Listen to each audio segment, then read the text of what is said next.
This is the first of 4 short videos that explain concepts on strain gauges and their use, why we use a Wheatstone bridge, why a mechanical structure of some type is needed, and also the need for an amplifier.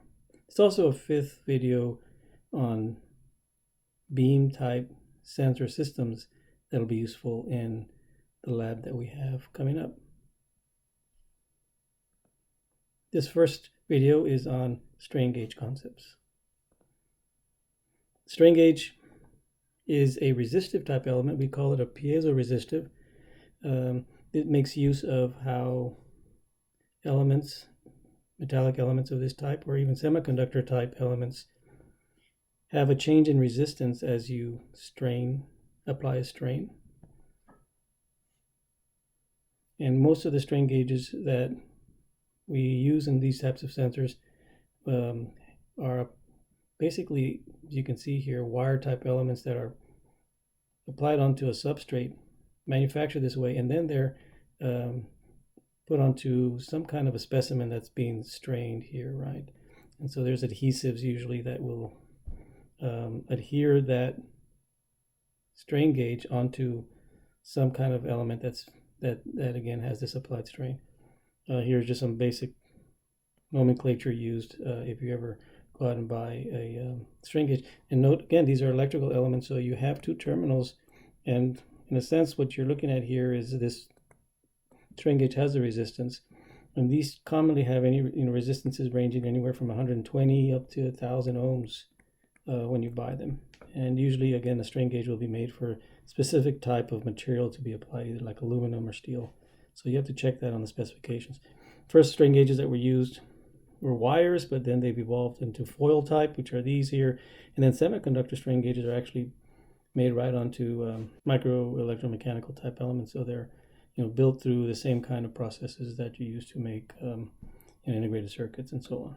Since this is the strain gauge is a sensor, it does have a sensitivity. In other words, when you apply a strain onto the element, right, and that's why I showed it with that little kind of system type, you give it a strain, and what you see is then a change in the resistance of that strain element, right? So the gauge factor is, in a sense, and again, I was trying to be consistent in my spelling. That should not be there. The gauge factor is a measure of the sensitivity of the strain gauge, and so it basically defines the fractional change in resistance to some change in strain of the element. And this relationship here can be derived, but you can see it depends on the material property. That's Poisson's ratio there, the nu. And then there's also a piezoresistive effect, where here rho here is the resistivity of the material, right? So different types of strain gauges made from different materials. I've given some typical values here. Here's a very common nickel chromium type strain gauge, has a gauge factor of 2, but these can go all the way up to about 70 to 135 for semiconductor type strain gauges.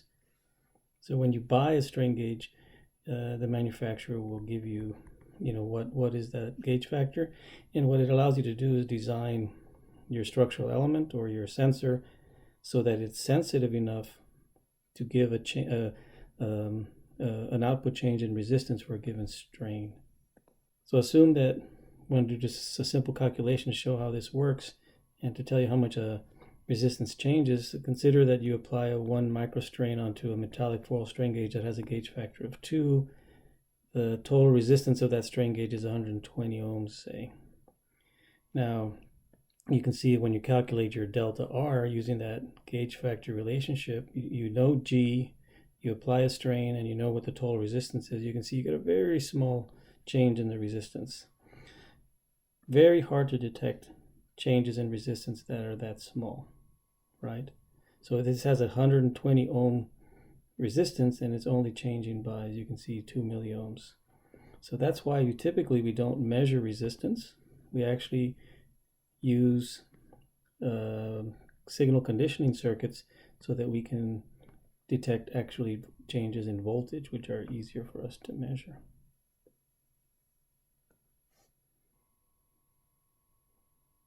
If interested, the next couple of slides that I've included show you where that gauge factor relation comes from. This just shows you, where that gauge factor relationship comes from, basing it on the fundamental relationship for resistance of a material. This uses the resistivity, the length. So I like to think of, say, a typical wire element that has some length, right?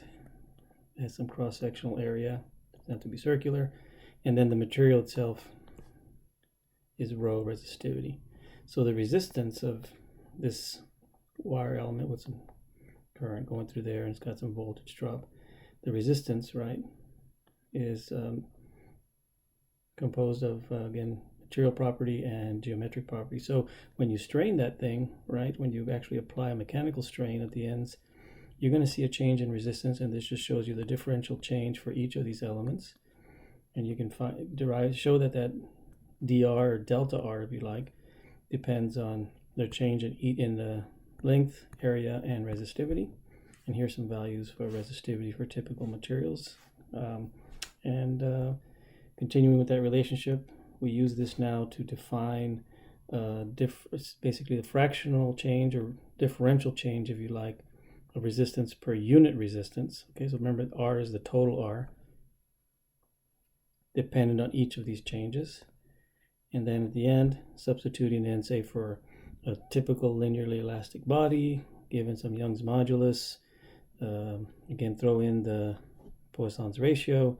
That's where we can come up with finally this delta R over R relationship, which helps us to define that gauge factor in the previous slide.